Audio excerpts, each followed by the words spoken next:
most tennis lessons you see, they take a great player like a Nadal or a Federer or a Djokovic, and they say, well, let's take a look at what he did. I'm here to tell you that the game is bigger than any one player. Okay, so if you're going to take Federer or Sampras or whoever you like and say that's the way to play, or Nadal, who in your mind plays completely differently than Federer, we're here to tell you you don't know jack, because if you look through our eyes, you'll see that Nadal, Federer, Djokovic, and in any great tennis player, the essence of their stroke is always the same. Whether they're like Nadal, lefty, and they finish and go out to the stroke where they're lined up and finish on this side of their head, or whether they're Federer and go out to that lineup and let the elbow break, it's the same stroke. It still comes from the core, it's still lined up the same. So we're here to tell you that the game is bigger than any one player. Okay? There's a blueprint or a geometry behind all the great players.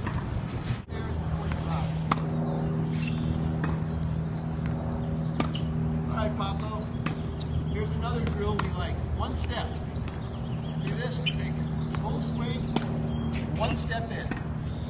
Full swing, one step in. This way you get to line up from every part of the court.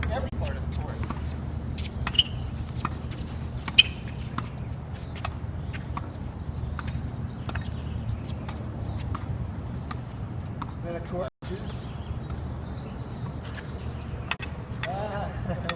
kids, just the concept of the 45, just briefly, just the concept of the 45 takes so much of the guesswork out of where that, and even me as a kid, you hear like out in front. You constantly hear coaches go, oh, it's behind you, catch it out in front. You're late, catch it out in front. And so as a kid, or even as a player, you're constantly like, well, where the hell is out in front, right? Because out in front sounds right? And you a clear idea of where that out in front is. And I never even talked to my kids about out in front, or you caught it later. It's always just line yourself up to the 45. Line yourself up to the ball. And so it takes all the guesswork out of that, and it just gives you a unbelievable kind of sense of calm, in my opinion. Because the second the guy hits the ball, I simply have to line myself up.